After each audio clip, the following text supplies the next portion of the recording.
শেখার তৌফিক দান করেছেন। দরুদ ও সালাম বর্ষিত হোক সেই প্রিয় নবী মুহাম্মদ সাল্লাল্লাহু আলাইহি ওয়াসাল্লামের প্রতি, যিনি সমগ্র মানব জাতির জন্য রহমত হয়ে আগমন করেছেন।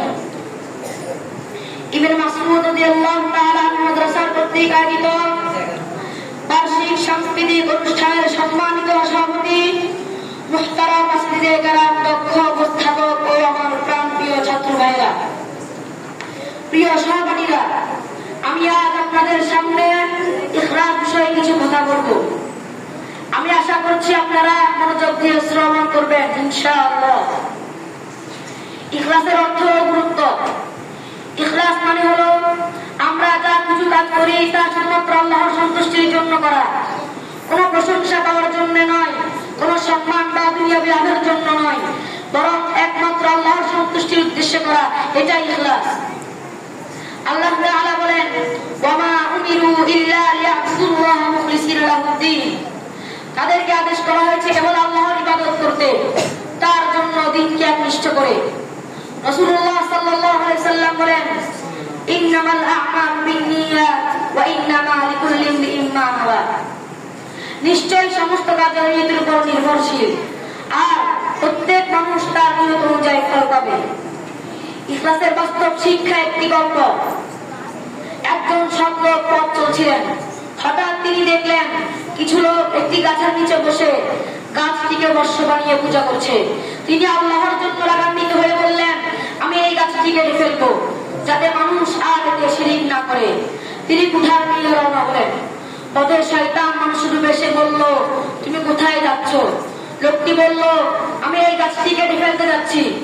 দুজনের মধ্যে লড়াই হলো, আর লোকটি শয়তানকে পরাজিত করলো। শয়তান বলল, আমাকে ছেড়ে দাও, আমি প্রতিদিন তোমাকে 2 দিনার করে দিব, তুমি কেটে ফেলো না।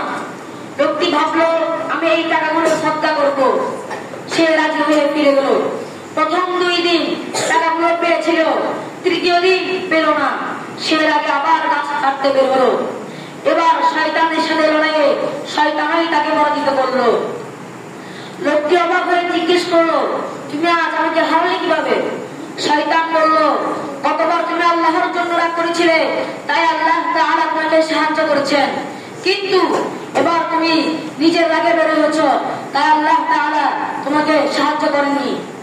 এই গল্প আমাদের শেখায়, আমরা যখন আল্লাহর জন্য কাজ করি তখন আল্লাহ তাআলা আমাদের সাহায্য করেন এবং আমাদের শক্তি দেন, আর যখন নিজের জন্য করি তখন আল্লাহ তাআলা আমাদেরকে পরিত্যাগ করেন এবং আমরা দুর্বল হয়ে যাই। হে আমার প্রিয় সহপাঠীরা, আমরা সবাই আল্লাহর সন্তুষ্টির জন্য জ্ঞান অর্জন করব।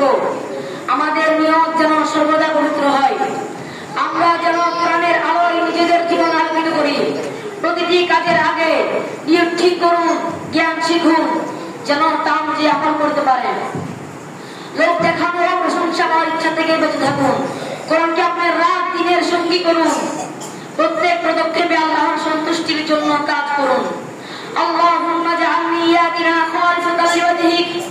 আল্লাহুম্মা আল্লিমনা মা ইয়ানফা'না ওয়ানফা'না বিমা 'আল্লামতানা। ওয়াসসালামু আলাইকুম ওয়া রাহমাতুল্লাহি ওয়া বারাকাতুহু।